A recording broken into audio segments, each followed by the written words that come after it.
Assalamualaikum warahmatullahi wabarakatuh. Kali ini kita akan mencoba untuk membahas persoalan ekonomi yang sedang menjadi kesulitan bagi begitu banyak orang. Rumah tangga mulai tabungannya menipis. Yang muda merasakan sulit cari pekerjaan.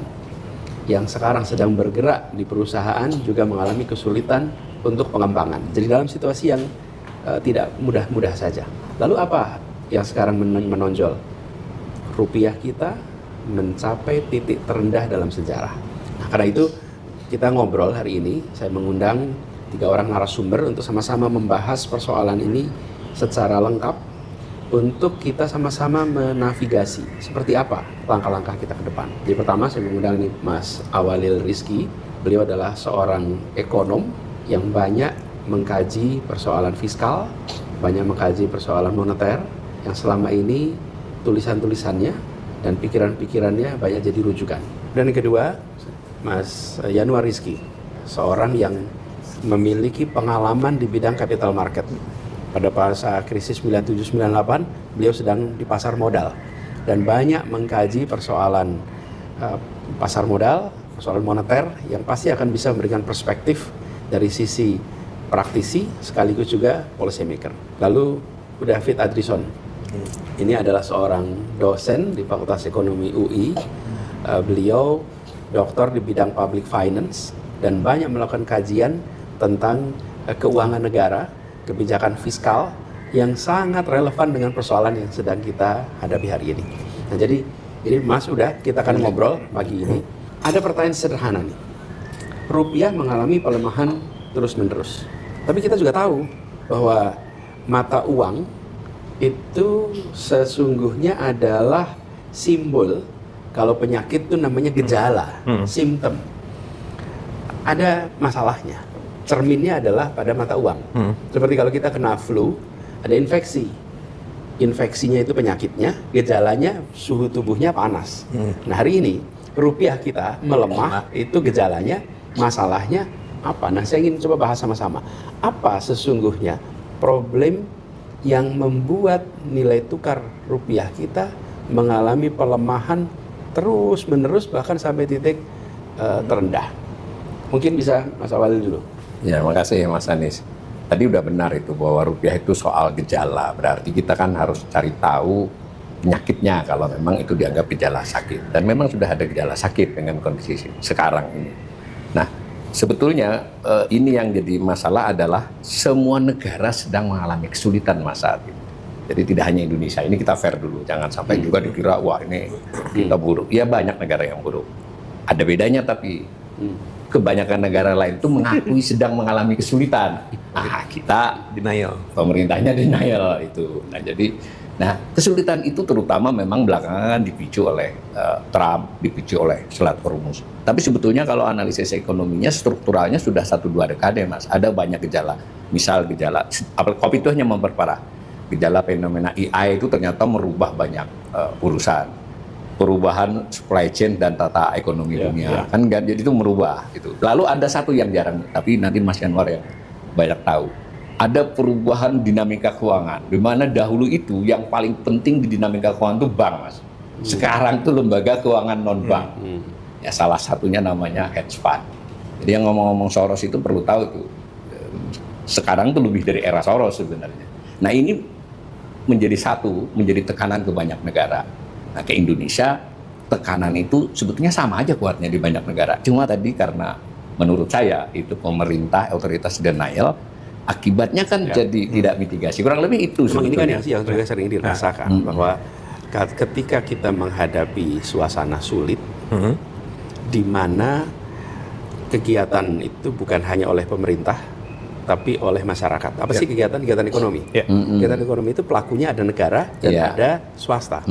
Maka langkah yang paling penting adalah membangun kepercayaan. Betul. Bagaimana seluruh pelaku itu percaya kepada langkah pemerintah, sikap pemerintah. Nah, untuk percaya salah satunya adalah dengan menyatakan kita sedang mengalami kesulitan. Dan itu yang tadi Mas Awalil sudah dikerjakan di beberapa negara lain. Sehingga ketika nanti ada langkah-langkah dikerjakan, ya memang kita sedang ngalamin kesulitan. Gitu. Nah, ini contoh yang paling ini, Mas. Apa? Energi. Kan orang pada ribut gara-gara Hormuz ini eksplisit banget.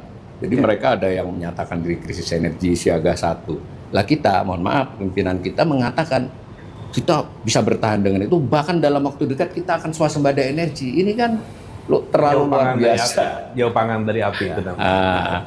Di sisi lain, kita punya problem ruang fiskal kita yang terbatas. Betul. Lalu kita punya utang negara yang besar sekali. Mungkin David bisa bicara sedikit. Oke Mas, saya akan menghubungkan ini dengan pelemahan rupiah ya. Intinya sama seperti Pak Walil, satu currency itu adalah kepercayaan. Ketika orang percaya dengan mata uang negara tersebut, maka tekanan untuk pelemahan akan kecil karena prospeknya bagus ya. Jadi insentif untuk menukar ke falas itu berkurang. Nah, ekspektasi itu bisa karena dua hal. Kinerja masa yang lalu yang udah kita nggak bisa ubah, dan ekspektasi ke depan. Nah, kinerja masa yang lalu, ya itu kan bisa kita lihat. Mungkin banyak pertanyaan sekarang terkait dengan pertumbuhan ekonomi ini benar nggak sih? Ya, banyak yang kritik sana ya. Tapi yang lebih penting adalah ke depan. Sumber permasalahan kita itu di fiskal.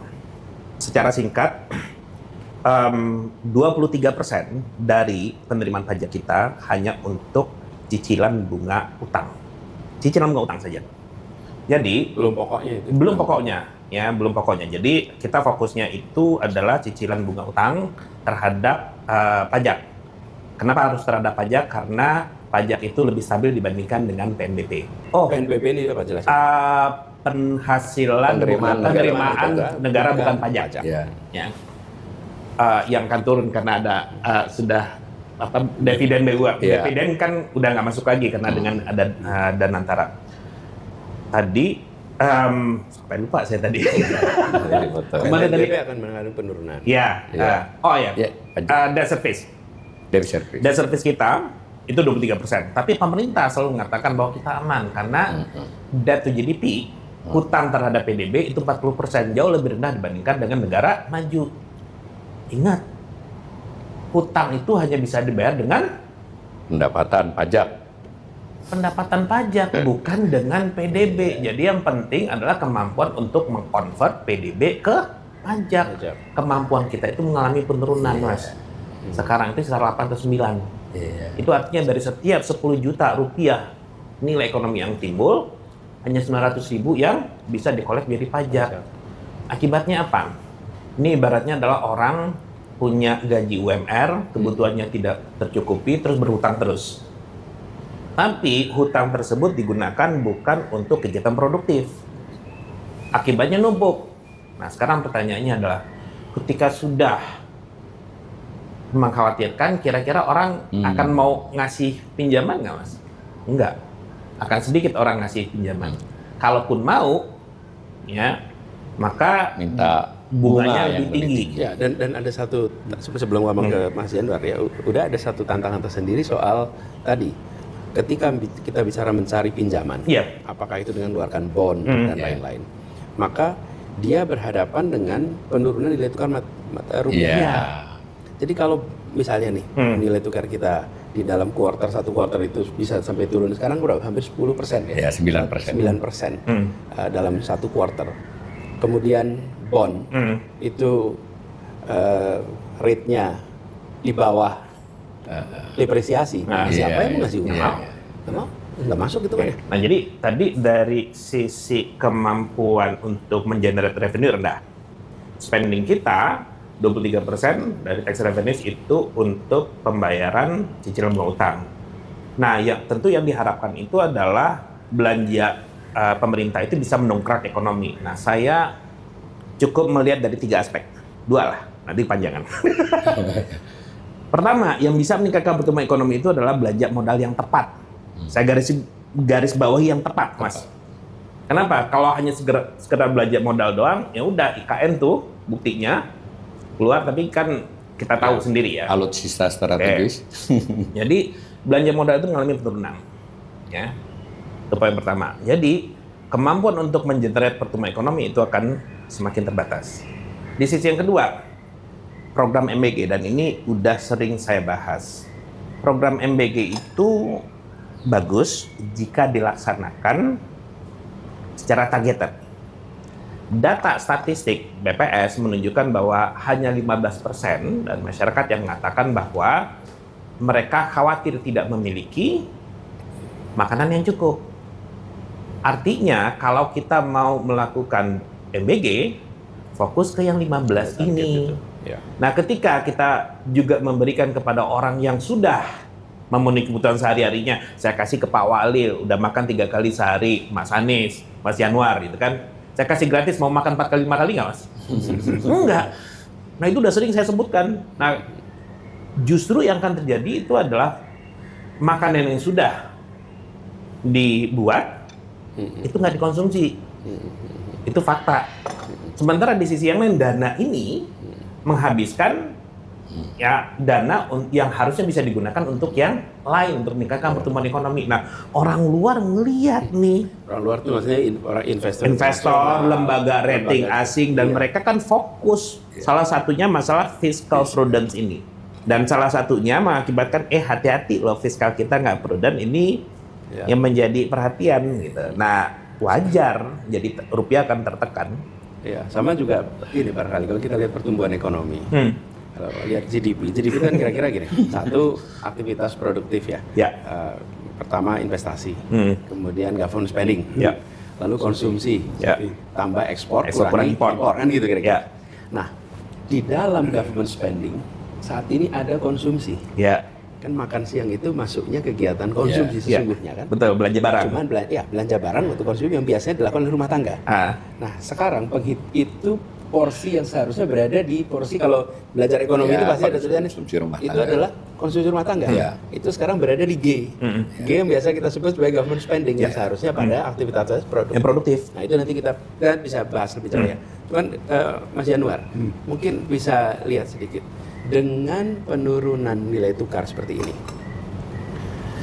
Apa konsekuensinya bagi satu kegiatan fiskal pemerintah, yang kedua bagi perekonomian, dan ketiga bagi rumah tangga? Baik Mas Anies, jadi kalau kita lihat ini kan sebetulnya kalau di orang-orang pasar modal dan pasar keuangan sebetulnya ini disebut dengan repricing. Jadi Repricing. menuju ke angka keseimbangan baru, Yang baru. dari valuasi pasar. Jadi sebetulnya kurang lebihnya tuh sebetulnya saya mungkin ingin menjawab pertanyaan Mas Anies ini dari apa yang dikatakan oleh Perdana Menteri Singapura 1 hari setelah pertemuan Trump dan Xi Jinping. Dia mengatakan kepada masyarakatnya kurang lebih sense of crisis lah. Jadi dia bilang walaupun kelihatannya pertemuan Amerika dengan Cina sesuai harapan banyak di pasar gitu ya, tapi menurut dia kita akan menghadapi masa-masa stagflasi yang lebih buruk dari tahun 70. Nah, jadi kalau kita lihat apa poinnya? Poinnya kan berarti inflasi di global Ya. dan dia stagnan. Nah, Pertumbuhan apa ekonominya yang stagnan. pertumbuhan ekonomi stagnan dan dia inflasi. Sebetulnya ada yang jadi ukuran ya Mas Anies di 3 negara. India, Cina, dan Amerika Serikat. Dia punya ukuran terhadap rasio harga emas dibandingkan harga Cooper. Cooper Yes. ini karena di samping sekarang soal AI, semiconductor, tapi Cooper juga dia menjadi aluminium dasar untuk manufaktur. Jadi sebetulnya ada ukuran di 3 negara ini, kalau emas yang safe haven sudah dijual, di cash in, ditukar ke Cooper, berarti sebetulnya era-era ketidakpastian sudah berlalu. Lalu Masuk ke Orang mulai era stabilitas. stabil. Betul. Nah, sebetulnya ini sudah terlihat bahwa Amerika mengarah ke stagflasi, gitu ya. Itu sudah dari tahun 2020, bahkan 2019 sebelum COVID. Jadi ada kecenderungan bahwa Amerika Serikat mendorong harga emas naik, tapi juga mendorong harga Cooper naik. Jadi artinya rasionya itu menjadi stabil, tapi sama-sama naik. Nah, di situ kan sebetulnya ke arah apa yang dikatakan oleh Perdana Menteri Singapura. Sebetulnya sinyal itu udah kelihatan dari 2019 akhir. Jadi kecenderungan bahwa global inflasi, tapi juga stagnan. Jadi stagnan ditandai dengan emasnya naik. Kalaupun mau membiayai produksi, Cooper juga naik. Rasionya sama, harganya lebih tinggi. Harganya lebih tinggi. Nah, jadi sebetulnya kalau kita perhatikan, disitulah mulai terjadi yang namanya repricing, terutama di Amerika Serikat. Nah, singkatnya gini, Mas Andi. Singkatnya itu sebetulnya di tahun 2020 itu, sebelum COVID dimulai, The Fed itu melakukan yang disebut dengan normalisasi kebijakan. Jadi sebetulnya di tahun 2008 itu, Amerika Serikat di tengah crash di Wall Street, dia melihat bahwa ini akibat bumerang yang dilakukan oleh Greenspan ketika dia melakukan perang dagang dengan Cina di 2003 sampai 2005. Jadi menaikkan harga minyak tinggi, menaikkan fat rate tinggi, memukul Amerika Serikat sendiri. Karena fat rate yang tinggi itu membuat KPR kelompok menengah ke bawah naik, gak bisa bayar. Gagal bayar, crash lah di Wall Street-nya. Nah solusinya pada waktu itu kan sederhana. Kalau butuh likuiditas, butuh gagal bayarnya diatasi, turunkan suku bunga. Tapi problemnya kalau turunkan suku bunga, maka uang akan keluar karena dia juga butuh likuiditas. Nah disinilah kemudian Amerika Serikat mendorong yang namanya politik inflasi rendah. Kenapa saya katakan politik? Karena konsensus. Konsensus yang dilakukan oleh Chairman The Fed waktu itu, Ben Bernanke. Waktu itu kan lagi pemilu juga dengan Senator McCain, dengan Senator Obama, juga dengan Bush. Bahwa pada dasarnya ini untuk kepentingan Amerika, kita ada konsensus. Jadi sebetulnya dia menurunkan bunga, tapi juga energi harus turun. Kemudian agar likuiditasnya itu bisa dikendalikan, kita membuatlah yang disebut dengan quantitative easing itu, yang orang selalu bilang cetak uang. Ya. Jadi artinya bunganya turun, tapi uang itu diserap balik dengan pasar membeli surat utang pemerintah Amerika Serikat. Di Amerika Serikat sendiri pada waktu ini ditempuh, banyak ekonom yang mengatakan ini akan mengakibatkan inflasi. Karena pada dasarnya sebetulnya kita inflasi, tapi dipaksakan seolah-olah tidak inflasi. Nah, tapi inilah karena Amerika Serikat dari Bretton Woods Agreement itu sebagai ruling currency dan demand US dollar ada di mana-mana. Jadi sebetulnya akhirnya inflasinya diekspor sama dia, dibayar oleh negara lain. Nah, jadi uang ini ekses likuiditasnya masuklah ke negara-negara lain. Nah, singkatnya Mas Anies, ini sesuai dengan testimoni Janet Yellen ya, Chair the Fed yang menggantikan Bernanke di Kongres Februari 2014. Kebijakan kita menghentikan quantitative easing 2011 diikuti normalisasi neraca 2012 menimpa 5 fragile countries. 5 negara. 5 negara. 1 Turkish lira, Indonesia rupiah, Brasil peso, dolar Afrika Selatan dan India rupee. Jadi pada waktu itu Janet Yellen meminta persetujuan Kongres, kita jeda dulu normalisasinya, memberikan kesempatan kepada 5 negara ini untuk merespon kebijakan kita. Untuk bersiap-siap. Untuk bersiap-siap. Di sini masalahnya. Kemudian Trump sejak kampanye dia menyerang ini. Dia menganggap periode pertama ya, periode pertama. Dari mulai konvensi Partai Republik. Trump mengatakan kita ini di era Obama kebanyakan kompromi, kebanyakan penanganannya multilateral. Dan Trump juga menerang kebijakan politik energi murah mengakibatkan Amerika jadi negara lemah, terutama defisit migasnya. Nah, Trump pertama di 2016 dia melakukanlah normalisasi dan menaikkan harga minyak. Nah, yang menarik Mas Anies, sebetulnya ketika The Fed, ini mungkin kan orang selalu bicara Soros ya. Soros, karena saya dulu 97, 98 saya di bursa, jadi pas turun banyak itu, saya juga harus nanganin kasus, saya juga harus menyiapkan banyak untuk rapat bos-bos saya gitu. Jadi saya kan, ya kerjaan saya waktu itu ya nonton Soros ngomong apa, Mahathir ngomong apa gitu. Kemudian saya simpulin, saya summarize buat bos-bos saya, karena kan waktu itu krisis ya. Jadi saya masih ingat gitu, Soros itu menjawab apa yang diutarakan oleh Mahathir. Dia bilang, ya saya ini hedge fund. Hedge fund itu kerjaannya menghedging ketidakpastian. Dan saya melihat, kenapa saya melakukan short terhadap mata uang di Asia? Karena saya melihat di Asia perbankannya overexposure. Jadi dia bilang, yang mengakibatkan overexposure kan bukan saya, Anda sendiri. Anda sendiri. Tapi saya melihat negara-negara Asia punya masalah. Kesempatan. Bahwa dia tidak lagi kuat menahan rezim di Indonesia khususnya. Karena Indonesia waktu itu rezim devisa mengambang. Menurut Soros, Indonesia tidak punya kekuatan lagi untuk selalu ban intervention. Kan kalau dulu intinya 2200 adalah ban intervention. Kemudian dia bilang di Korea Selatan dia melihat bahwa overexposure ini juga mengakibatkan konflik antar cebolnya. Antar konglomeratnya. Cebol itu konglomeratnya. Konglomeratnya Korea. Jadi dia bilang ya berdasarkan analisa dia nge-short. Ya. Nah, sekarang Mas Anies, apa yang terjadi sebenarnya sekarang? Orang selalu ngomongin Soros. Netizen yang ngomongin Soros. Ternyata arahnya ke sana. Sekarang kalau kita ingin memetakan dengan pasti, 2012 itu ada yang punya Elliott Management, kan kalau Soros kan Soros Fund ya.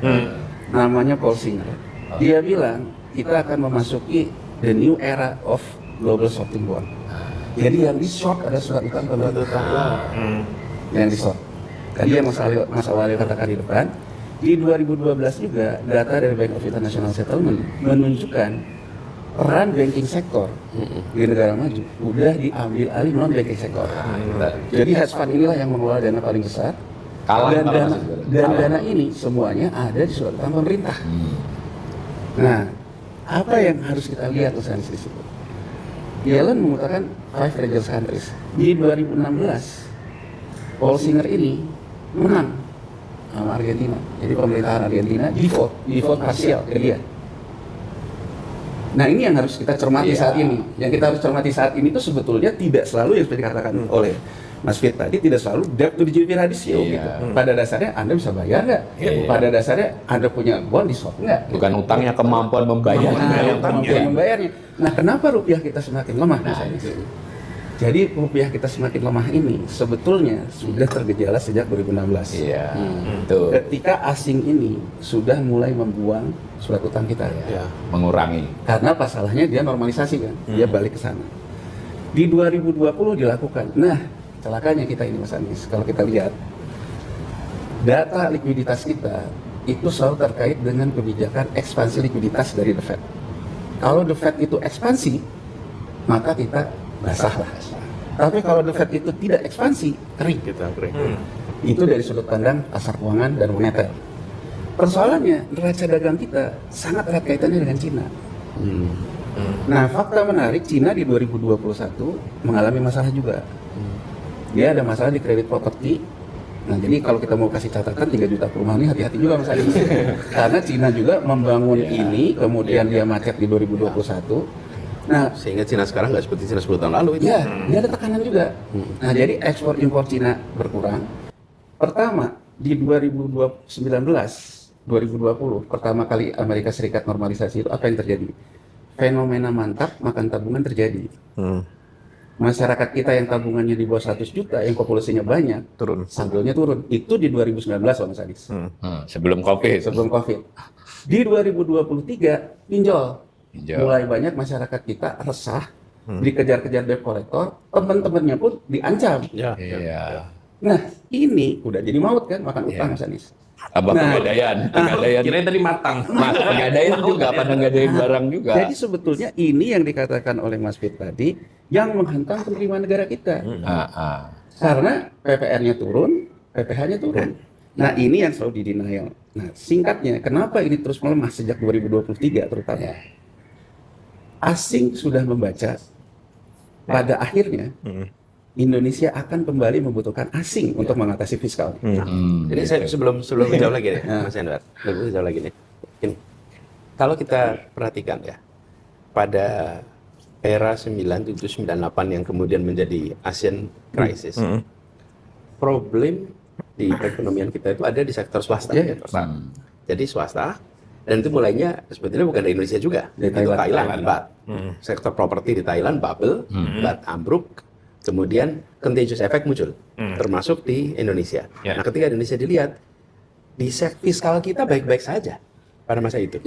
Masih positif dulu, masih surplus. Gimana singkat saya? Surplus prudent. Teknokrasi memimpin kebijakan. Dunia internasional percaya kepada teknokrasi kita. Swasta problem.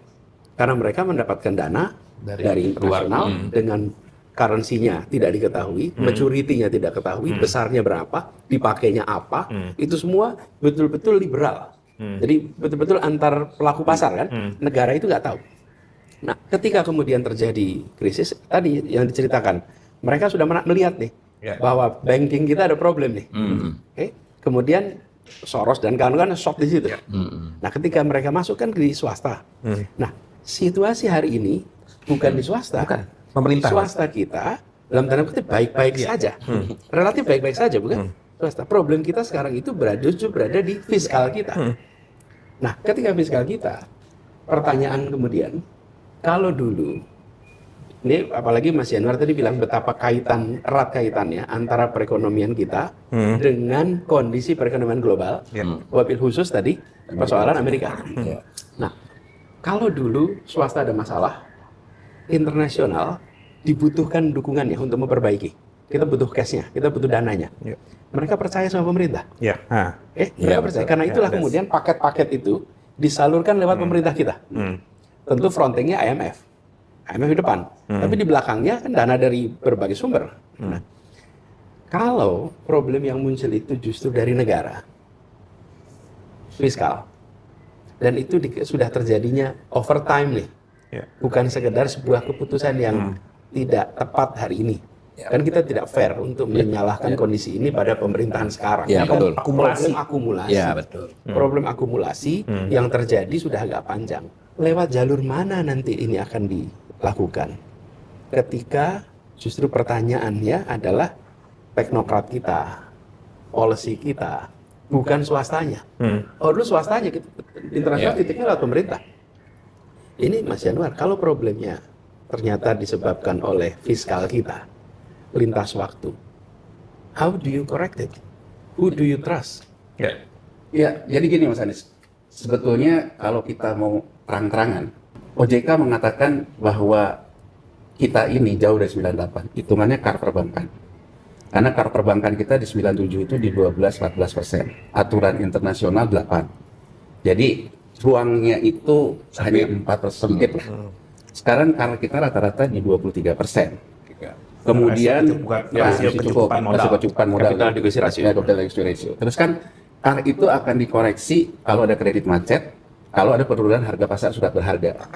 Nah, kenapa ada confidence lagi Mas Anies gitu ya? Ada confidence lagi kita jauh dari 98. Karena ketika NPL ini mulai naik, baik di Bank Himbara sudah naik dari 2020, tapi yang bank komersial BCA baru Q3 2024 NPL ini naik. Ternyata impact-nya terhadap penurunan KAR cenderung tidak signifikan. Jadi ada keyakinan dari otoritas kita jauh dari 98 itu ini alasannya. Tapi saya ingin memberikan kontra argumen bahwa sekarang itu selama asing itu keluar dari SBN kita, yang ambil BI dan Bank Umum dan BPJS Ketenagakerjaan. Artinya sebetulnya Bank Umum sekarang itu dalam posisi KAR-nya tinggi karena harga SBN kurang lebihnya distabilisasi oleh BI. Masih bagus. Masih bagus. Neracanya Masih bagus. Nah, kalau sekarang saya juga mau to the point, apa serangan shock-nya? Nah, kemungkinan Serangan shock-nya. Jadi asing tuh membaca bahwa domestiknya sudah tidak bisa lagi jadi standing buyer begitu pemerintah ini membutuhkan hutang. Nah, inilah kenapa rupiah ini deras betul dalam 1 tahun ini, betul-betul deras di bawah, volatilitasnya ke bawah, kurang lebih. Kalau sekarang pemerintah menerbitkan surat utang baru, seperti dikatakan Mas Fit tadi, saya nggak mau di angka yield kamu yang kamu tahan di 6-7%. Padahal itu udah jauh lebih tinggi dibandingkan dengan negara lain. comparable. Dia bilang, karena US Treasury saja yang dalam US dollar sudah 4,2, 4,5. Yen juga sudah normalisasi kebijakan. Jadi akhirnya sebetulnya Mas Anies, apa yang terjadi sekarang ini, angka volatility yang diklaim oleh Pak Peri di 5,5% 20 hari terakhir. Tapi kalau hitungan saya, kalau kita menghitungnya bahwa ini gejolaknya dari mulai perang Iran, sebutnya volatility suku bunga pasar uang kita udah di 9%. Jadi artinya, dan ini bisa terbukti dari mana Mas Anies, BNI kemarin akhirnya menerbitkan global bond dalam US dollar, bunganya 7,5% Mas Anies. Jadi kurang lebih kalau sekarang pemerintah mau masuk, orang mau ngomong mau di apa dominasinya rupiah. Kalau rupiah ya di atas 10. Di atas 10. Ya kalau mau dalam US dollar global bond, ya oke, kita ngomong di atas 5 gitu. Tapi itu double hit buat kita. Ketika kita mengeluarkan dalam bentuk, kan kita juga sempat lakukan 2 bulan lalu, ketika mengeluarkan bond dalam bentuk euro, Euro dan samurai dan ada itu yuan kan, juga. itu buat kita ini akan double hit gitu kan. Bisa double hit. Bisa double hit, satu kena deteriorasi, kena penurunan nilai tukar, kemudian kedua bunganya yang tinggi. 2 kali lipat. Perlu digarisbawahi, punya Mas Yanuar cerita Mas Yanuar tadi. Jadi sebetulnya gejala ini bukan gejala 1-2 tahun. Peringatan dini dari internasional, dari The Fed itu sejak 2012, Mas. Kita termasuk 5 negara yang rentan. Negara lain bersiap atas peringatan itu. Ya, ini kan satu hal yang penting kalau kita bicara tentang policy maker ya. Ketika menghadapi potensi ancaman, maka keputusan yang dilakukan itu, kalau dalam pandangan saya harus mengandalkan pada beberapa prinsip dasar. Dan prinsip dasar itu bila diikuti akan membuat kepercayaan meningkat. Satu, penjelasannya. Transparansi. Transparansi. Yang kedua adalah komunikasi dengan prinsip keapa-adaannya. Dengan ada transparansi kepada. Yang ketiga, merujuk kepada data. Yang keempat, merujuk kepada pandangan pakar. Nah, yang keempat ini tidak mungkin sama semua. Tidak mungkin sama semua. Tetapi tidak bisa kita melakukan kebijakan tanpa merujuk kepada data dan pandangan pakar. Saya melihat apa yang dikerjakan oleh Lawrence Wong ketika proses ini muncul ya. Dia secara bertahap itu menyampaikan ini situasi sekarang, ini situasi sekarang, ini situasi sekarang. Jadi semua di awal mungkin denial, kita enggak, kita kuat gitu, tidak bisa. Tapi dengan ada komunikasi terus nih secara bertahap, apa sih pesan yang disampaikan? Satu, negara memantau. Dua, negara caring pada Anda semua. Tiga, negara apa adanya membaca ke depan. Sehingga muncul yang disebut trust. Ini kan yang dibutuhkan. Ketika ada trust, policy apapun yang dikerjakan, ini pelaku usaha itu jumlahnya puluhan ribu. Mereka tidak dalam kendali satu tangan pemerintah, mereka punya keputusan sendiri. Tapi ketika keputusan dibuat pemerintah, kebijakan pemerintah, mereka akan merujuk.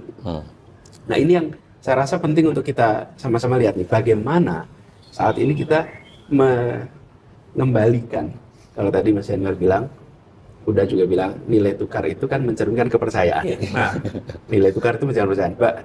Bagaimana kita mengembalikan, kalau ngomong sopannya, mengembalikan nilai tukar rupiah, terus terangnya mengembalikan kepercayaan, gitu. Ini pertanyaan. Jadi, dan satu lagi, volatilitas yang terjadi. Ini pertanyaan kemudian, lebih penting mana sih sebetulnya kita menjaga stabilitas sehingga volatilitas diturunkan, atau menjaga nilai nominalnya? Monggo kita obrolin aja. Kalau saya lebih ke arah kestabilannya. Karena ketika volatility itu sangat tinggi, itu sangat-sangat costly. Jadi contohnya gini, saya nggak tahu nih kira-kira rupiah akan terdepresiasi seberapa. Ya, bisa ada panic buying dan seterusnya. Atau ketika ternyata terapresiasi sangat-sangat besar, intinya volatility itu yang semakin besar itu semakin costly karena itu menunjukkan uncertainty. Uncertainty yang tinggi itu tidak bagus bagi investor, tidak bagus bagi konsumen.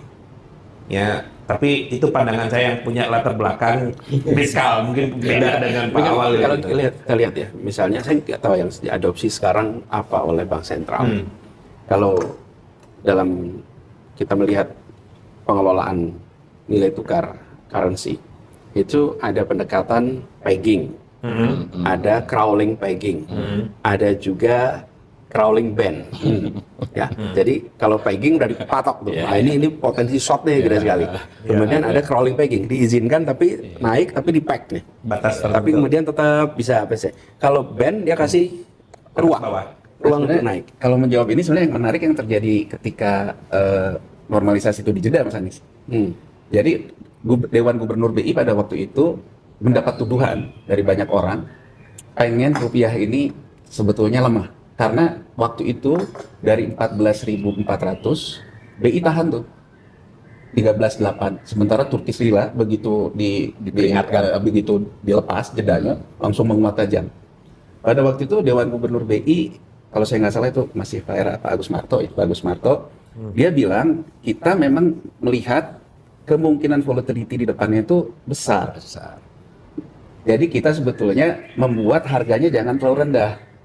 Jadi sebetulnya kalau bahasa sederhananya Mas Anies, dia memberikan kesempatan kepada masyarakat untuk rely keseimbangan baru harga yang tadi Mas Anies pertahankan itu di sini. Jadi adjustment inflasi itu akan di sini. Karena kalau ini dikebawahin, kan adjustmentnya akan ke bawah lagi dari sisi level harga.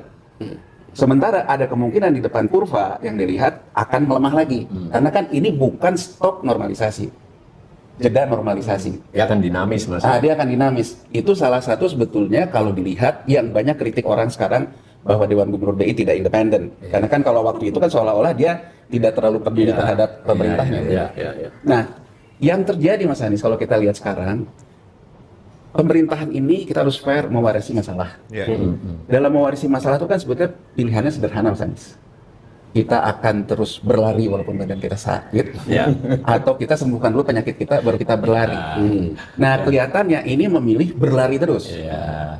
Nah, harusnya di sini yang dilihat kalau kita lihat dari teori independensi bank sentral, harusnya kan bank sentral melihat apakah ini sekarang saatnya pro growth atau stability. Stability. Di saat ketidakpastian di global yang berpengaruh kita segala macam arahnya ke arah volatility, menurut saya setuju dengan Mas. Ya. Stabilitas. Harusnya stability. Stability dulu. Nah, kalau stability berarti pro growth-nya ditahan. Tahan. Nggak usah dipaksakan. Nah, cuman karena sekarang pemerintahannya pengen pro growth, di sini yang orang banyak kritik terhadap Dewan Gubernur sekarang, kesannya memberikan ruang kepada pemerintah untuk pro growth. Akhirnya sebetulnya secara moneter kecenderungan itu terlalu diam. Cenderungan terlalu diam. Ya, lambat bereaksi. Misalnya gini, Mas Anies.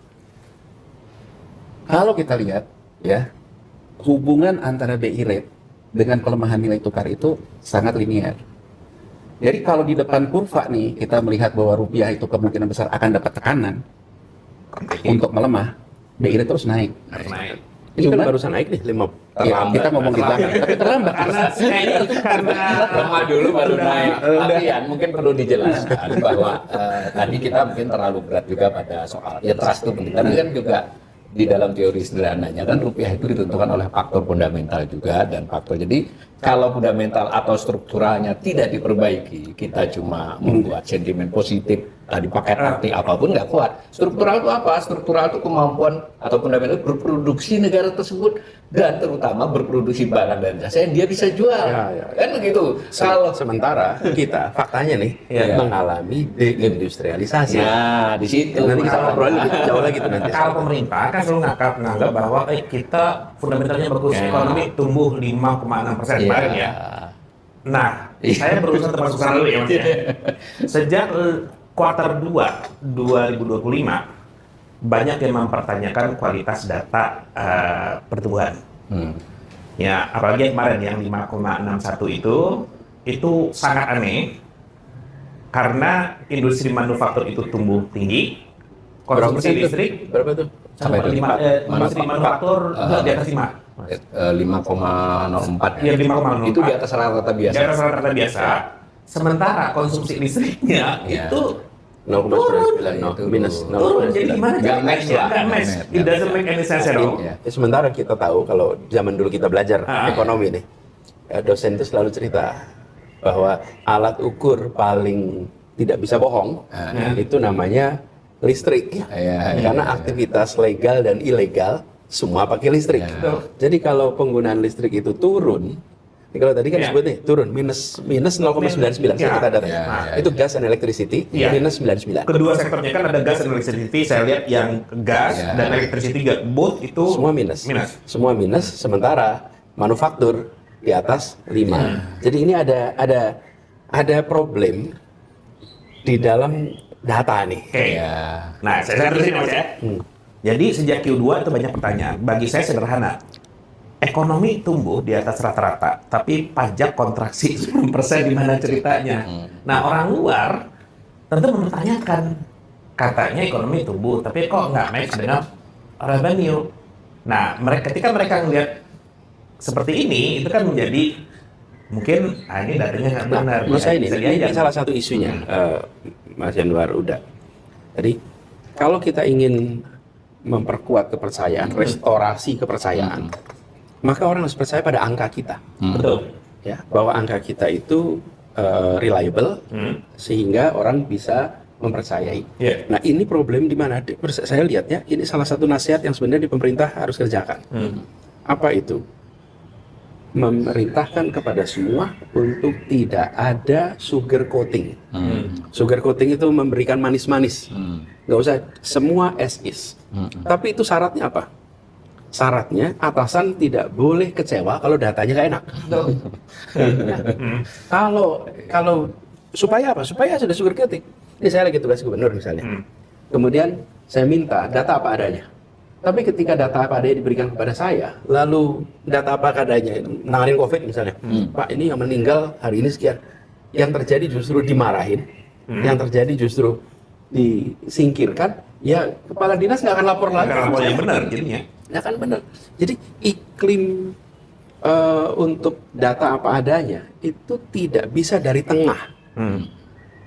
Iklim transparansi, kejujuran data itu top down. Kenapa top down? Karena you will be hearing bad news. Bad news. Karena minta apa adanya. Dan kita juga kan nggak mau. Udah, datang ke dokter. Terus dokter periksa kita, hasil labnya dia baca. Terus pasiennya kelihatannya, waduh saya bakal dimarahin sama pasien. Kalau gitu, saya nggak usah sampein aja dah hasil ini. Apa yang terjadi? Wah, obatnya salah, diagnosanya salah, nggak pernah sembuh. Karena apa? Karena dokternya nggak bisa ngomong sama pasien. Tapi di sini poinnya Mas Anies. Jadi kan kalau kita lihat sekarang dari UUD nih, ujung-ujungnya duit lah, gitu ya. Investasi itu kan sebetulnya transaksi hari ini untuk masa depan. Iya. Kalau hedge fund, dia ngelihat kalau saya pasang posisi hari ini, besok saya untungnya di mana. Jangka pendek, lebih Nah, jangka saya pendek. ingin mengatakan sedikit filosofis lah. Kata Bung Karno, jadikan masa lalu sebagai cermin benggala kan, untuk melihat masa depan. Ini nggak jauh-jauh kita lihat. Argentina di 2020 itu minta pertemuan bondholder meeting untuk restrukturisasi hutangnya. Ya, ditolak oleh bondholder meeting karena dianggap ketika kamu menerbitkan hutangnya di 2008 sampai dengan 2017 kalau nggak salah, memanipulasi data statistik. Oh. Jadi menurut saya, Mas Anies, kalau sekarang orang selalu ngomong Soros, ayo kita sekarang ke substansinya. Nggak usah ngomongin asing, antek asingnya. Substansinya, siapapun hedge fund akan men-short. Karena posisi pemerintah ini sudah masuk jebakan offsetnya sendiri. Dengan sudah mulai ada main-main data statistik, mendenial banyak hal. Nah kalau saya lihat kayak gini, berarti kan kemungkinan besar di depan bisa mengalami apa yang terjadi di Meksiko tahun 78 misalnya. Meksiko tahun 78, debt to GDP rasionya 33%. Jadi jangan terlalu bangga dulu bahwa 40%, dengan 40%, tapi Meksiko gagal bayar. Nah, kita punya potensi ini. Sekarang kita berapa? 40,5. Oke. Nah, sekarang dari yang tadi Mas Awal katakan, India Mas Anies, hari ini debt to GDP rasionya 80%. Tapi DSR-nya 8. Jadi kalau sekarang iya, Cicilan bunga utang. kita 40% tapi DSR-nya 23. Aduh. Jadi menurut saya, kembali yang kata Mas Anies katakan, kadang-kadang kita itu kan harus tahu diri. Kalau sakit ya sakit. Sense of crisis lah. Sense of crisis. Belum Lo bayangin, krisis tapi sudah sadar bisa krisis. bayangin Mas Anies, kita sakit. Tapi kita ngomong, kita sehat. Udah sakit. Denial. Kita nggak punya uang. Kita ngomong, kita kaya. Iya kalau sekarang kita mau sedikit agak Singapura dolar ini menguat kan. Bahkan orang bilang, kok terhadap Singapura dolar ini kita melemah. Perdana Menterinya menularkan yang namanya sense of crisis komunikasinya. Iya. Presiden kita seolah-olah nggak ada masalah, kita negara besar nggak ada apa-apa. Ya sekarang orang yang punya uang, ada nggak sense of solidaritasnya? Nggak ada. Yang dia lihat, ya negaranya juga lagi nggak ada masalah kok. Dan sementara saya ngelihat bahwa rupiahnya melemah terus, saya mulai menukarkan ke rupiah tambah. Dan ini juga menurut saya Mas Anies yang dibaca oleh banyak hedge fund. Karena rupiah ini sekarang mengalami juga masalah ketidakpercayaan di dalam negeri. Angkanya dari mana? Dana pihak ketiga di perbankan yang naik itu falas. Berarti kan dalam satu semester ini Konversi. pada tukar di dalam negerinya sendiri. Sehingga sebetulnya ini semakin hari semakin sulit. Yang tadinya kita meremehkan persoalan yang Mas Anies katakan tadi, level harga, tapi karena level harganya terus ke sini, orang yang di sini yang tadinya juga nggak ada apa-apa, karena harganya nggak stabil, mulai pindah. Jadi kalau dalam teori permainan Mas Anies, kalau sekarang bandarnya itu BI, bandarnya hedge fundnya udah ke sini, BI baru bergerak gitu. Nah ini menurut saya yang kita miss the point gitu. Jadi poinnya itu seolah-olah kita lebih banyak berdebat kita sendiri. Antara kita ngomong, kamu sakit, enggak saya sehat, kamu sakit, saya sehat. Padahal poin intinya adalah kalau yang dilihat oleh hedge fund, angka. Dan kalau angkanya memang jelek ya jelek. Betul. Memang di satu sisi kan kita penting menjaga optimisme. Iya betul. Cara Tapi berkomunikasi. Tentu. Tapi optimisme itu sesungguhnya tetap bisa disampaikan bersama dengan kabar yang buruk. Jadi jangan sampai kita menganggap bahwa optimisme itu harus kabar baik. Tidak. Kabar buruk pun bisa disampaikan dengan pesan yang optimistik. Jadi misalnya tadi kalau kita bicara contoh, kita mengalami depresiasi rupiah yang signifikan. Kita memiliki beban utang yang besar. Kemudian situasi di luar yang sulit. Tapi kan juga kita punya contoh negara A, B, C, D yang pernah dilewatin, bukan? Dan kita juga punya peristiwa di masa lalu yang kita bisa lewatin, bukan? Jadi kabar berat itu disampaikan bersama dengan ini loh, punya contoh pasti kita bisa kerjakan. Lalu ada kira-kira layout langkah-langkahnya apa sih? Yang harus dilakukan. Itu outline-nya ada.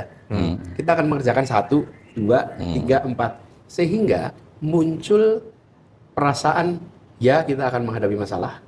Tapi juga ya kita tahu akan dibawa kemana, ya kita tahu akan digelar.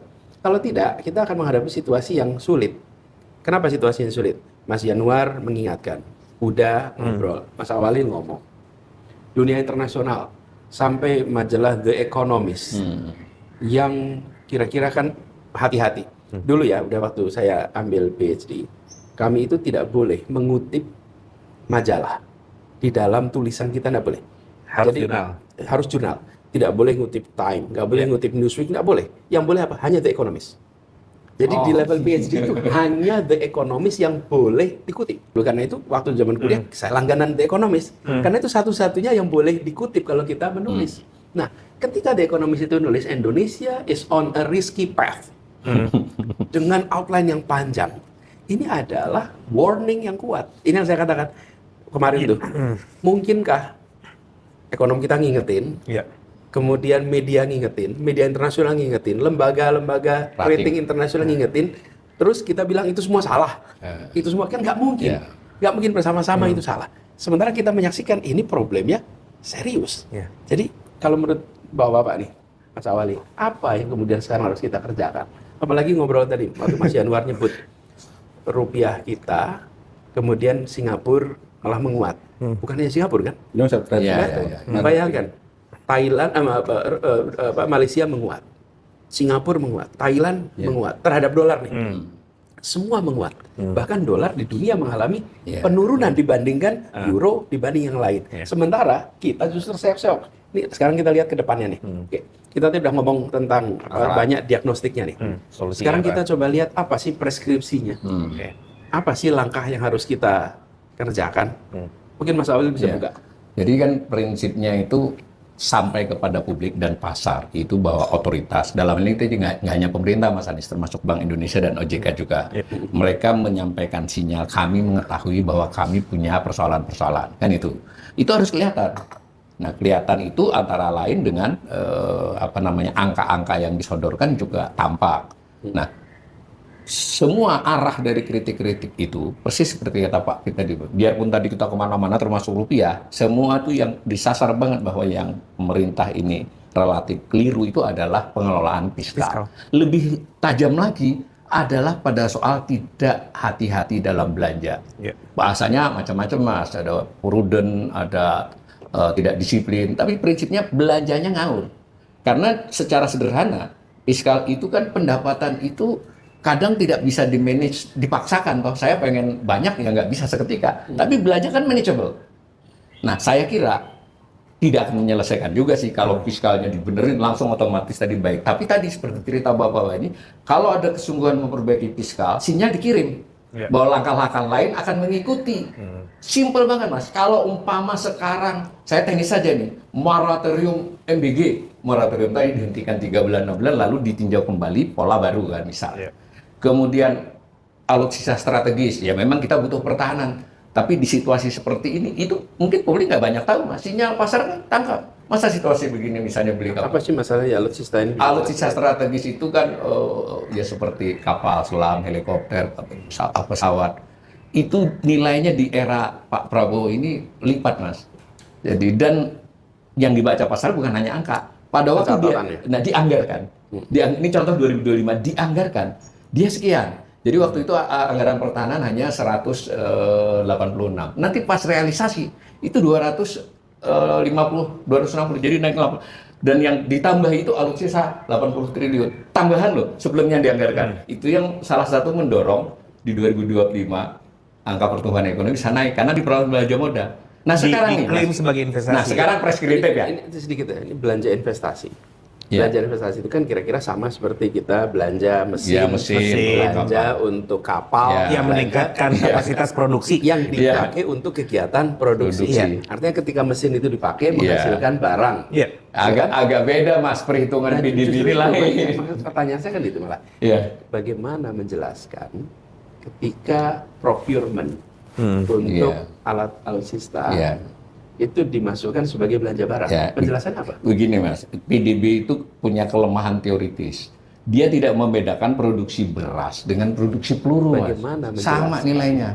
Ketika Jadi kan procurement berlaku juga untuk modal, untuk ya nggak? alat alutsista. Jadi mau kita beli peluru sekian triliun belanja dengan barang. beli beras sekian triliun, di hitungan PDB sama. Nah ini begitu. Memang BPS nggak salah, acuannya begitu. Ketika datang kapal selam, ketika datang pesawat tempur, dia diperlakukan sebagai belanja modal. Kalau jawaban teoritisnya kok gitu? Nah kan dia meningkatkan jasa pertahanan, Mas. Produksi jasa pertahanan dihitung di PDB. Nah, tapi oke, kan Mas Anies nanyakan ke depannya. Oke, itu sudah berlalu toh. Ini 2026 yang sedang berjalan ini, Mas. Anggaran pertahanan yang dicadangkan itu masih di kisaran 150 triliun. Itu Mbok sudah dipastikan aja nggak akan dipakai. Nah ini MBG yang kemarin 335 jadi 268. Itu sebenarnya teknisnya lain. Memang 268, yang sisanya itu 70 di cadangan, namanya belanja lain-lain. Ini yang nggak jadi dipakai. Mengapa tidak diberi sinyal sekalian? Alutsista strategis, ya sudah yang di APBN jalanin kurang lebih 40-50 triliun. Yang ini jangan. Nggak, alutsista jangan dibayangkan TNI aja, ada Almatsus Polri.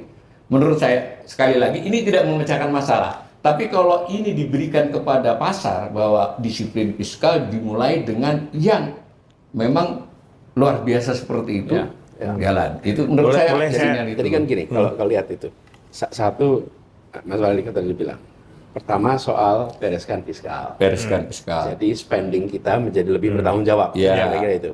Kemudian yang kedua pencatatan supaya lebih hati-hati. Iya. Artinya gini, bukan hanya dicatat dengan benar, tapi substansinya memang menggerakkan perekonomian, kan gitu ya, kira-kira. Iya. Nah, tapi gini, Mas, selain kita ngomong tentang buat pemerintah, apa yang harus dikerjakan pemerintah, ini yang harus kita bayangkan itu juga Dunia usaha. bukan hanya di usaha rumah tangga. Rumah tangga. Ini kita ya, kalau sekarang nih, saya baru 3 hari lalu itu hadir wisuda. Saya dapat tugas menyambut wisuda di Gajah Mada. Saya sebagai alumni mewakili alumni nyambut gitu. Itu dalam saya melihat mereka itu. Ini anak-anak ini lulus di masa susah. Susah nyari kerja. Ini kan mereka tuh akan cari pekerjaan. Jadi saya bilang sama mereka juga, Anda ini lulus di saat sedang susah-susahnya nih gitu. Nah, kita kepengen juga selain tadi ruang fiskal, moneter itu kan tingkat policy maker makro ya. Mungkin kita perlu juga bicara bagaimana rumah tangga, bagaimana anak muda, bagaimana pensiunan, bagaimana mereka yang bekerja di sektor informal menghadapi situasi seperti sekarang. Yang menarik sebetulnya ada yang disebut dengan lipstick syndrome, Mas Anies, waktu Great Depression di Amerika Serikat. Itu saya kemarin juga dengar di radio ya, ada penyiarnya menceritakan itu. Jadi pada waktu Great Depression, pembelian lipstick itu nggak turun. Jadi artinya ternyata ketika susah, ada beberapa yang dibacakan di radio itu yang saya dengar sambil di jalan, bahwa orang nggak mungkin beli rumah daripada stres beli lipstick. Kalau misalnya juga dia stres, nggak ada yang ini, beli lipstick, pakai ngutang. Nah ini yang bisa menjelaskan banyak orang yang mengatakan, mana krisis? Mall rame, kafe rame, antri tiket Marketplace rame. Marketplace sudah sepi. Oh sudah sepi ya? Nah, tapi ini yang bisa menjelaskan tuh sebetulnya apa yang terjadi di Amerika, lipstick syndrome itu. Kalau kita lihat datanya Mas Anies, karena Mas Anies tanya ke rumah tangga, coba kita lihat pinjol. Ya, ketika pertama kali rame-rame pinjol tuh 2023 Mas Anies. Karena saya di salah satu TV diminta untuk jadi narsum, ada korbannya yang dikejar-kejar debt kolektor. Yang satu bilang saya ngambil pinjol karena orang tua saya sakit. Yang satu ngomong saya ngambil pinjol karena saya beli di marketplace. Kalau nggak punya uang bisa nggak pinjol. Pay letter. Nah, pay letter gitu kan. Yang satu lagi ngomong bahwa dia bilang ya saya nggak punya pekerjaan. Saya harus pinjol. Saya waktu itu di TV mengatakan ini harus lihat akarnya nih. Akarnya sebetulnya bahwa kita sebetulnya inflasi, meskipun angka BPS-nya tidak inflasi. Kenapa angka BPS tidak inflasi? Ternyata bukan dibiayai oleh gaji, dibiayai oleh berhutang. Nah, saya bilang di 2023, kenapa fenomena debt collector ini muncul? Karena dia udah NPL, udah macet. Mas Anies, kita lihat angkanya. Di 2023 ketika pertama kali itu, angkanya baru di kisaran 30 triliunan pinjol itu. NPL-nya baru 2,4. Hari ini Mas Anies, data OJK nih, kita belum ngomongin rentenir Mas Anies. Baru pinjol legal. Yang legal aja. Yang legal diizinkan OJK. Angkanya udah 103 triliun, NPL-nya 5%. Jadi dari 103 triliun. Dari Jadi 5. Jadi artinya Dalam volumenya waktu 3 tahun. naik Iya. berkali-kali Dari lipat. 30 jadi 103, Mas. NPL juga naik. Nah, jadi maut ya, makan utang kan? Makan utang dan udah maut betul. Jadi udah solusinya apa? Nah, solusinya menurut saya kembali lagi Mas Anies, pemerintah ini dibutuhkan oleh orang yang paling tidak berdaya. Jadi kalau orang yang masih punya berdaya, ya dia tidak butuh pemerintah. Dia mau hedging emas kek, hedging US dollar kek, ya memang dia punya pengetahuan.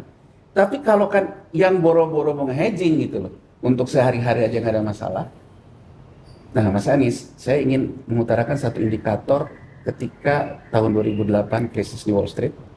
Jadi saya diundang di BIN ya untuk membahas tentang di Wall Street krisis itu.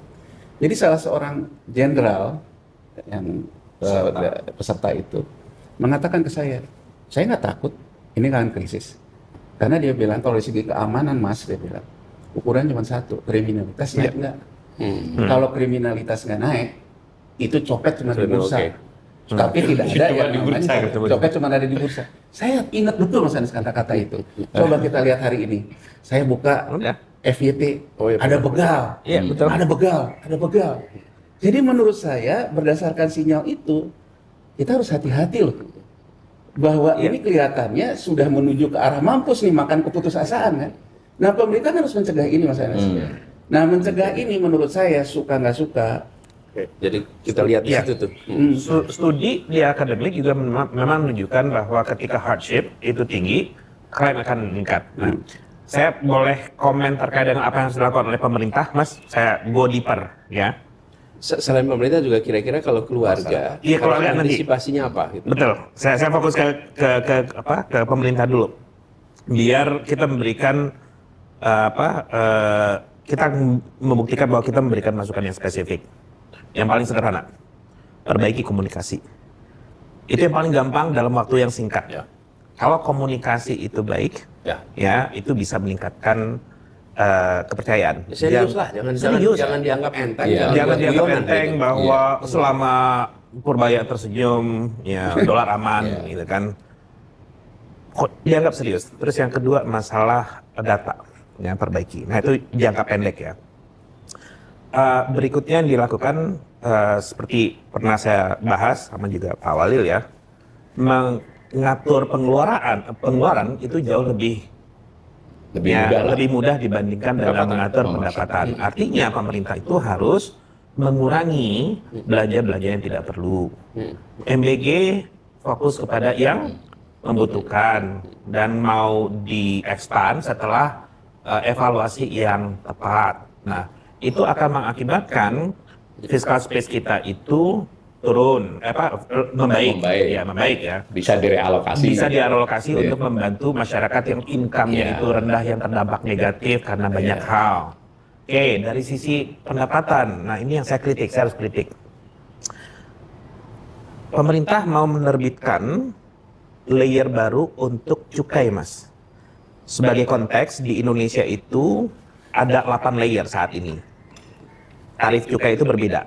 Sebagai gambaran, bagi yang rokoknya itu SKM di atas 3 miliar batang per tahun produksinya, harganya 38.000. Yang di bawah itu harganya 23.000. Kira-kira orang kalau merokok pindah dari yang mana?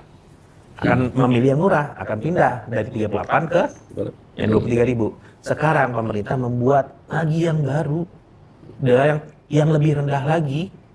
Itu pasti akan mengakibatkan orang akan berpindah lagi ke yang lebih murah. Nah, akibatnya apa? penerimaan cukai pasti akan lebih rendah. Karena semakin rendah golongan tersebut, tarif cukainya lebih rendah. Nah, artinya ke depan jika ini diterapkan, penerimaan cukai itu mengalami penurunan. Nah, itu dari sisi penerimaan yang paling dekat itu bisa dilakukan. Yang berikutnya adalah pelayanan publik. Kalau pelayanan publik itu baik, tapi itu kan butuh jangka panjang ya. Orang akan merasakan manfaat dari apa yang mereka bayarkan. They are willing to pay taxes. Nah, rumah tangga sama juga fokusnya ke spending. Jadi kan kita ngomong untuk yang apa ke pemerintah ya, sekarang ke rumah tangga. Logikanya sama. Iya. Ya, kalau memang ada penurunan income atau harga naik, maka kurangi belanja yang tidak perlu. Karena kita nggak tahu. Jangan ambil kredit yang nggak pasti. Betul, apalagi kredit untuk konsumtif. Kalau mau kredit ya silakan, nggak apa-apa, tapi diusahakan untuk yang produktif karena itu akan meningkatkan kemampuan gitu. Jadi realokasi anggaran. fiskal itu realokasi ke bansos, ke segala macam itu supaya Iya sama itu tadi. Kalau kita bicara tentang fiskal, maka pengelolaan spending itu jauh lebih cepat dan pemerintah Dan bisa targeted gitu. ya, daripada bicara tentang revenue. Karena revenue ini memang menyangkut kegiatan perekonomian. Lalu yang kedua, perubahan di situ itu belum tentu direspon oleh pasar seperti cerita tadi. Ini kan pasar itu pada konsumen pasar itu orang-orang rasional yang di ekonomi kan perilaku rasional. Nanti dia membandingkan gitu. Jadi lebih cepat ke situ.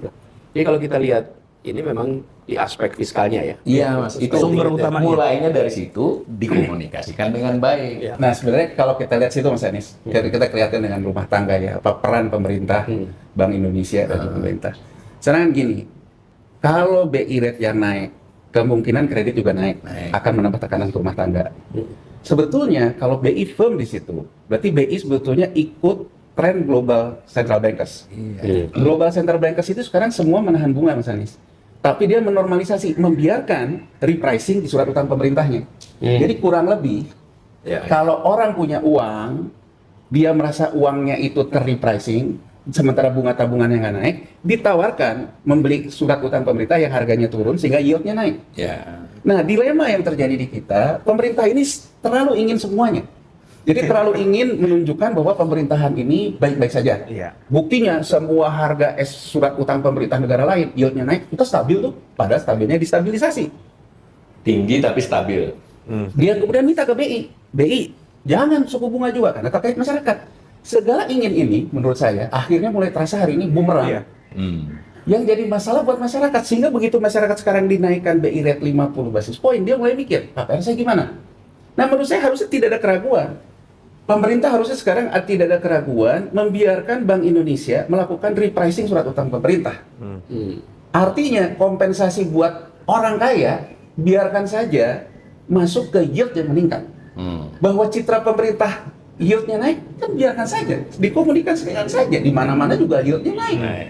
Tapi tentu konsekuensinya Mas Amin. Berarti kalau sekarang saya masuk ke pasar surat utang, bunga saya juga naik. Jangan berutang. Artinya di sini konteksnya fiskalnya, belanjanya. Jadi kalau menurut saya membantu masyarakat di mana? Jangan naikin BI rate, repricing surat utang nggak apa-apa. Kalau repricing surat utang, artinya kompensasi terhadap yang sekarang ditekan-tekan US dollarnya dibiarkan di surat utang.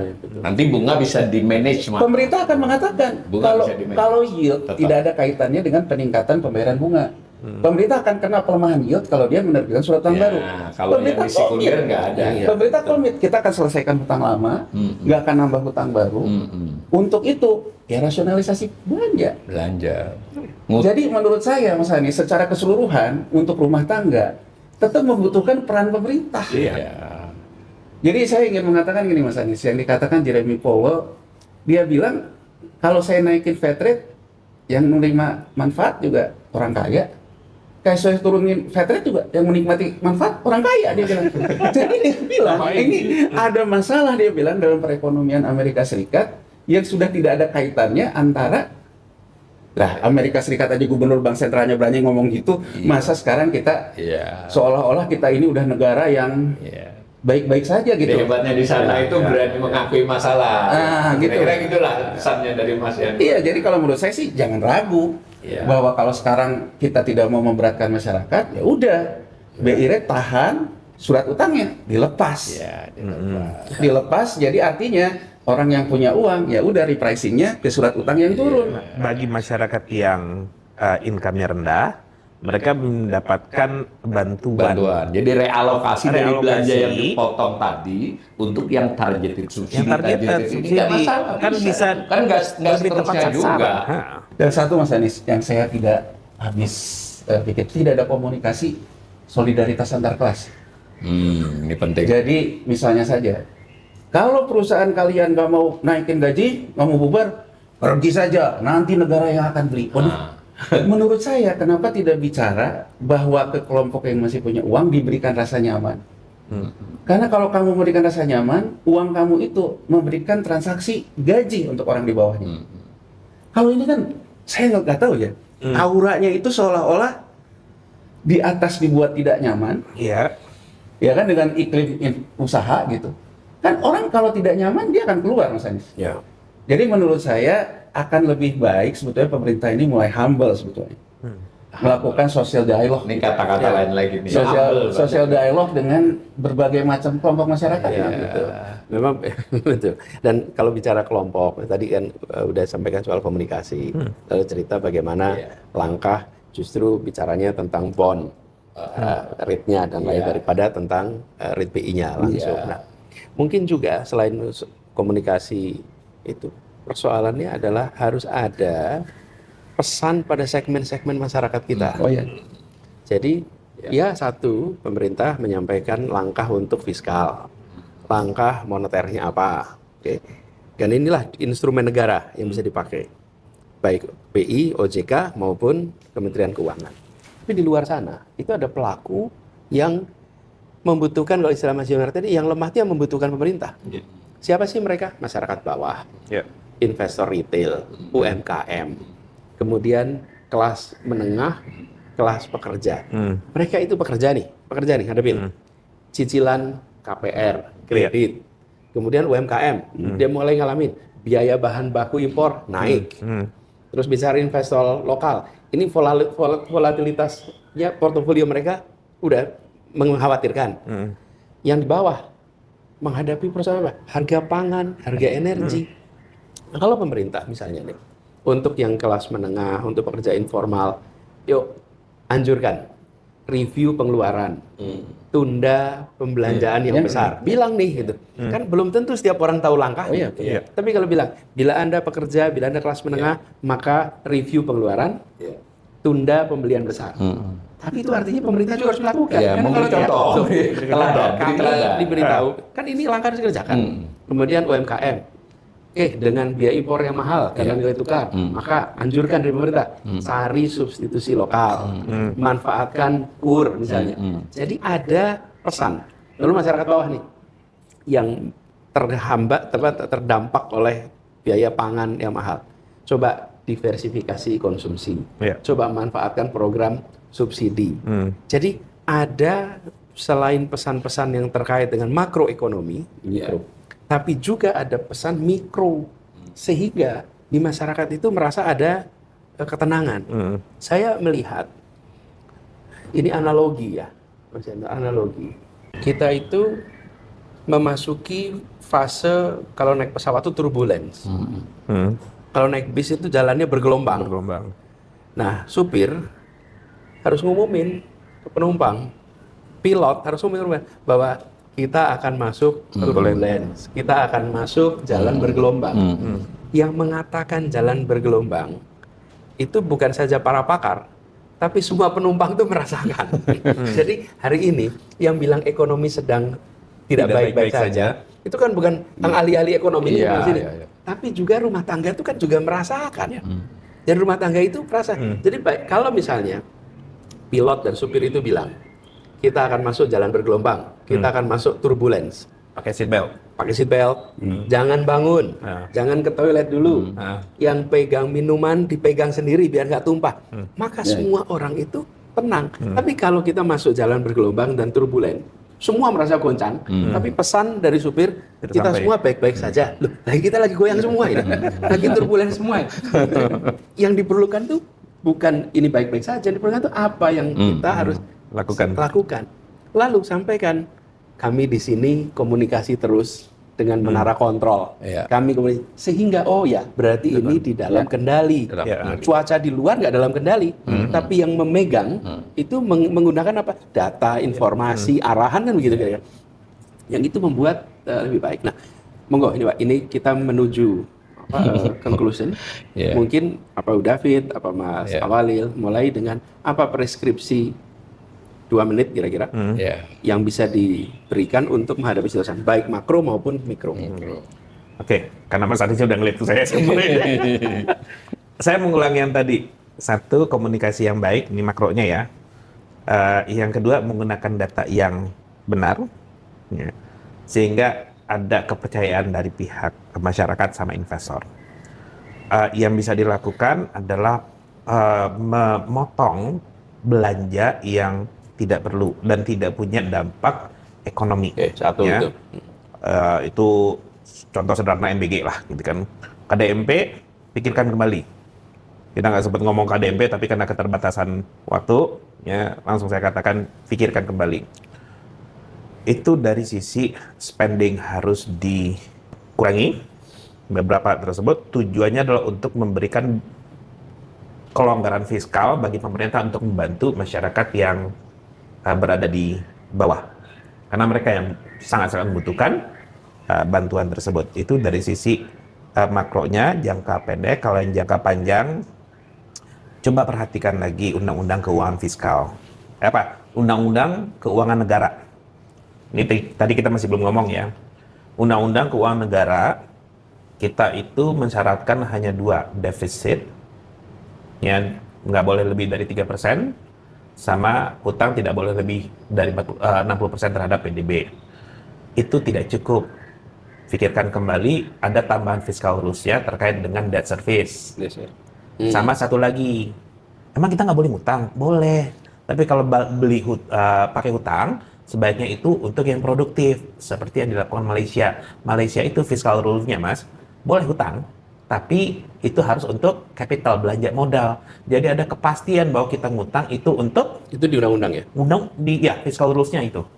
Ya, jadi saya melihat perbandingan fiscal rules antar Indonesia, Thailand sama Malaysia.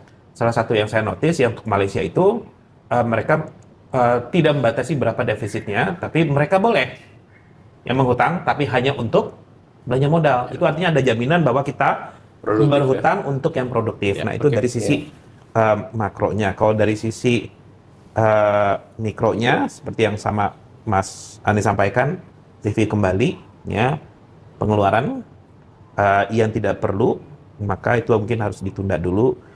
Di sisi yang lain, mungkin bagi yang punya punya lahan yang tidak produktif, manfaatkan. Ya, misalnya, ya saya udah ngeliat di banyak ya di sosmed orang menggunakan lahan untuk bertani, ya, atau bahkan berternak lele di galon air mineral, Mas. Nah, itu kan bisa membantu mengurangi pengeluaran, pada saat yang sama juga memenuhi kebutuhan gizi. Mungkin itu misalnya. Mas Yanuar. Kalau sekarang kita menginginkan satu game changer ya, game changer dalam artian bahwa kita harus menghitung kan self sufficiency kita berapa. Ini kan selalu dikatakan bahwa kita dianggap kuat ketahanan energi ya pakai yang JP Morgan.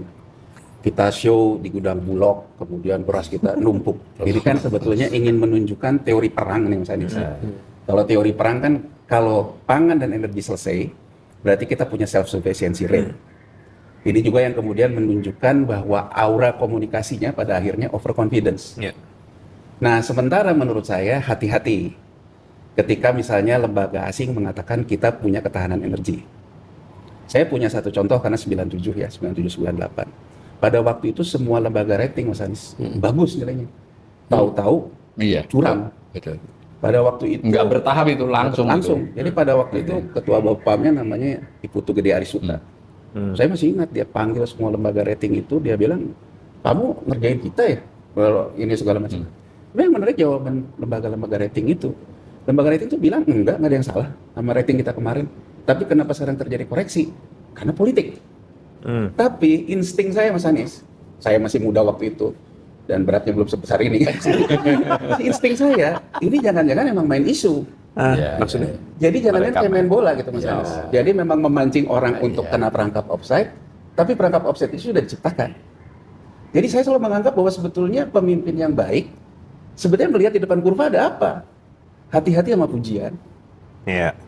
Jangan kita itu seolah-olah sama pujian tidak hati-hati, sama kritik kita hati-hati. Sehingga ngajak berantem orang yang kritik. Kan gitu loh Mas Anies. Kan menurut saya dari sisi ini saja kita tidak piawai menentukan kawan bersamanya apa, musuh bersamanya apa. Jadi kalau sekarang ada orang ngomong bahwa kita divide et impera, dari dulu juga memang teori ini divide et impera. Tapi menurut saya kemampuan pemimpin sebetulnya mencari kawan bersama dan mencari musuh bersama. Sekontroversial apapun Trump, tapi ada kawan bersamanya bahwa Amerika Serikat seluruhnya sepakat bahwa hegemoni US dollar harus tetap kuat. Upaya dedolarisasi yang banyak dilakukan oleh banyak negara harus dilawan. Sehingga mereka firm soal itu. Jadi artinya kan mereka ketemu di kawan bersama meskipun mereka ada perbedaan. Nah kita ini menurut saya apa kawan bersamanya, apa musuh bersamanya, nggak jelas. Nah jadi kalau saya ingin mengatakan mungkin kita perlu melihat ketika Jepang masuk Mas Anies tahun 42. Dia kemudian melockdown kan, bukan karena COVID, tapi dia melockdown karena besarnya pengaruh kita sama Belanda dan VOC. Tapi pada waktu itu dihitung oleh dia self-sufficiency-nya. Memang kita mampu melakukan self-sufficiency dan dia membentuk 3 autokrasi itu kan di Padang, Jakarta, dan Makassar. Sehingga terjadilah transfer antar daerah. Saya melihat dalam beberapa kesempatan itu tuh seolah-olah berpikir ini Mas Anies. Berpikir tuh seolah-olah yang disampaikan dalam banyak pidato itu kita di era tahun 42 Jepang ini. Dan mohon maaf ya, saya tidak ingin mengatakan halu, tapi pada dasarnya juga menurut saya pada akhirnya kan kita bisa menghitung sendiri. Loh, kita ini juga untuk minyak memang impor kok. Kita ini juga untuk beras juga Ya, memang pas-pasan. pas-pasan. Jadi menurut saya mengatakan bahwa kita bisa independen itu salah. Nah kalau cara berpikirnya kita seperti itu ada ketergantungan dengan pihak luar, kita kan cari kawan bersamanya Mas Anies. Nah jadi kalau saya Mas Anies dari sisi makronya, satu pemerintahan ini menurut saya lebih baik soft power daripada hard power. Kalaupun kita merasa bahwa kita lagi dikerjain orang, tidak perlu frontal menantang-nantang. Soft power aja. Kalau ini kan hard power. Hard power mengancam pasar. Menurut saya yang ada di pasar, ayo adu stamina. Diuji langsung. Jadi pada akhirnya kita jatuh Mas Anies menurut saya. Sudahlah memang angkanya jelek, kita menantang pula. Jadi saya ingin mengatakan bahwa hentikanlah yang ini. Soft power saja. Kemudian mulailah kita berkomunikasi ke dalam. Soft power itu wujudnya kayak apa kira-kira? Ya soft power itu kan kita tahu nih pasar mau ngerjain kita Mas Anies. Tapi kan nggak usah juga kita menantang-nantang pasar. Jadi kan kalau kita lihat kata Sun Tzu kan, kalahkanlah musuhmu dengan energi terbesarnya. Bahkan kadang-kadang mungkin kita perlu memuji pasar gitu. Biar pasar itu sendiri ya, gitu, biar pasar itu sendiri memang kalah terhadap energi yang ada. Nah itu menurut saya dari sisi komunikasi itu yang bukti variabel saat ini sebetulnya betul-betul pertarungan siapa yang menguasai persepsi. Nah kemudian di masyarakat kebanyakan kalau menurut saya harus ada yang berani ngomong. Yang seperti Mas Anies katakan, bahwa ini tidak baik-baik saja. Jadi kalau ada yang terkena lipstick syndrome, harus diingatkan bahwa sebetulnya Anda itu hanya menghibur diri sesaat yang bisa. Dan mohon maaf nih, saya melihat juga beberapa kali statement dari pemerintah, Menteri Keuangan, ini saatnya saham diserok di bawah. Menurut saya tidak pantas dikatakan oleh pejabat pemerintah. Karena tidak semua masyarakat kita main saham. Bahwa itu berpotensi akan naik lagi ke atas, ya. Tapi menurut saya tugas pemerintah sebetulnya berbicara ke masyarakat yang memang membutuhkan panduan. Tidak semua panduannya dapat capital gain dari saham. Dan sebagian besar panduannya menghemat tidak ngambil pinjol, menghemat tidak ngambil kartu kredit. Jadi kalau menurut saya kalau tidak ada yang mengingatkan, ya mungkin seperti Mas Anies katakan tadi, kita harus mengingatkan. Karena saat ini Mas Anies yang mengkhawatirkan bukan hanya pinjol yang naik NPL dan transaksinya, kartu kredit sejak 2024 Ya. naik. Jadi kalau kita mau ada kejujuran, konsumsi rumah tangga yang masih memiliki market share besar yang dijelaskan oleh Menteri Iya, Keuangan, terbesar masih. Anda lihat nggak? Sumbernya apa? Sumbernya itu dari Iya, hutang, dari hutang. dari pinjol, dari kartu kredit. Masalah yang ditunda itu. Nah, masalah yang ditunda. Jadi menurut saya, ya kita harus memberikan edukasi yang tepat ke Iya. masyarakat. Saya nyambung aja, melengkapi aja bahwa ini yang mulai tampak dari komunikasi pemerintah bahkan BI juga, seolah-olah itu pelaku itu pemerintah saja. Iya. Padahal kan sudah jelas itu pelaku itu ada pemerintah, ada swasta, ada rumah tangga dan bahkan ada asing. Maka komunikasi itu harus jelas. Lalu dalam teori sederhana itu ada istilahnya Mas, crowding in, crowding out. Yeah. Jadi kalau pemerintah masuk, mau pemerintah mau BUMN, itu idealnya di tempat yang swasta nggak ada, Nggak bisa bisa. masuk gitu. Lalu swasta ikutan, atau yang swasta Crowding terlalu in ya, sedikit, ada namanya crowding crowding in. Ini kalau di suatu aktivitas ekonomi di mana swasta sudah kuat, ada. ya kemudian masuk nanti crowding out. Iya, betul. Atau kalau memang swasta itu dituding-tuding banyak melakukan under invoicing apa, yang ditegakkan adalah aturannya, nggak harus dia diusir-usir. Iya. Kira-kira gitu, itu satu. Nah itu membutuhkan nomor dua kan keteladanan, sudah jelas. Tadi keteladanan atau bahwa keteladanan itu terutama keteladanan dengan selain tindakan itu berkomunikasi. Data itu boleh Mas. Jadi kalau setengah cangkir ini bilang masih setengah cangkir atau sudah setengah, itu terserah. Tapi jangan setengah cangkirnya yang disulap. Dan tadi PDB itu satu hal aja Mas. Kementerian Keuangan ini tapi jangan nyalahin Pak Prabowo juga di akhir-akhir kemarin juga. Selama ini data paling pelit selama 1,5 tahun ini. Saya kan pengamat itu. Nah, masalahnya kalau orang biasa bisa dibohongi Mas. Saya yang ibaratnya itu hanya pengamat pakai data sebenarnya bisa apalagi pemodal. Mereka punya analis yang lebih canggih. Ini misalnya nggak ngumumin posisi utang bulan April, emang nggak bisa ngitung kita? Nggak ngumumin bayar bunga tuh nggak diumumin loh. Saya sama Yanwar di Berat itu ngitung. Lo kok nggak diumumin? Umumin aja. Nah, maka itu harus dilakukan. Nah, yang terakhir ke rumah tangga tadi sudah sebagian, tapi saya juga melihat ada modal yang luar biasa. Jadi saya dulu pernah mengatakan bahwa Indonesia ini memang mengecewakan buat para ekonom atau pemerintah yang terlalu optimis nanti gini-gini biasanya nggak terjadi Mas di bawah itu. Tapi yang misalnya kritis ini akan krisis apa biasanya juga nggak sampai situ. Nah maka saya melihat apa faktornya modal sosial kita Mas. Jadi kita COVID itu bisa dikatakan dampak yang termasuk negara yang berhasil mengatasi. Ya terlepas dari pemerintah memang berperan, tapi lebih karena solidaritas masyarakat. Jadi pada suatu kesempatan saya ngisi di Basnas itu Mas. Saya ngomong itu oleh salah satu petinggi Basnas, komisionernya, Pak, pada waktu COVID penerimaan kami itu 5 kali lipat dari biasanya. Belum lagi kita ngelihat mana ada orang yang dibiarkan kelaparan Sebenarnya gitu jumlah kan. pemberinya bertambah, Nah. tapi besarannya berkurang. Ya. Nah itu Ya. relevan sekarang. Meskipun semua sulit kita tadi menganjurkan itu, tapi juga harus dibuat opini. Ini kesempatan investasi dalam solidaritas. Ya. Karena gini, mungkin saya berkurang. Umpama saya penghasilan 50 juta, jadi 25. Saya harus mengurangi konsumsi saya, tapi juga saya tetap harus secara proporsi berbagi. Itu yang akan menahan dan terbukti. Kita 65 begitu, 98 begitu, pas rebound ya. COVID begitu. Dan inilah saat dimana pemimpin-pemimpin beri contoh. Ini bahkan juga kalau boleh mengimbau, kan banyak lembaga filantropis ini. Jangan sampai lagi lah kejadian-kejadian. Ya. Nah, jadi pemimpin-pemimpin lembaga filantropis juga beri contoh, ya toh. Jangan pakai mobil terlalu bagus, pakaian terlalu bagus. Ini kesempatan.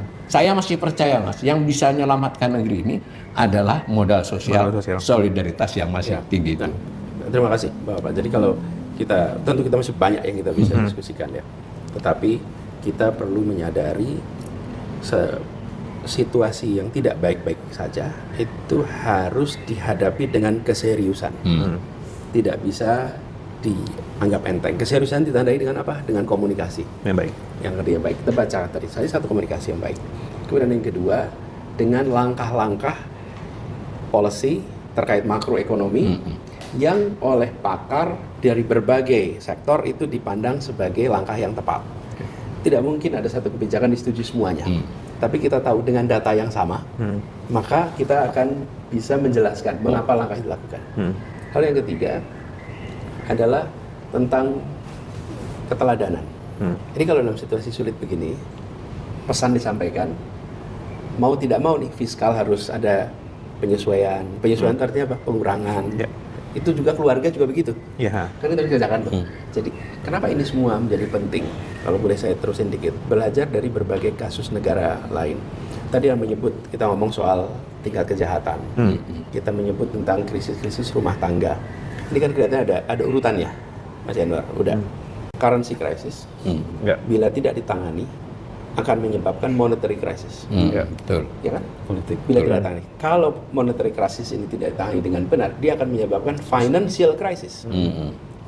Financial crisis ini, bila tidak ditangani dengan benar, menghasilkan economic crisis. Nah, economic crisis ini akan bisa mendapat pada social crisis. Nah, sekarang ini kan di masyarakat kita sudah mulai merasakan Ya. tadi. Nah, itulah sebabnya mengapa sense of crisis itu harus ada.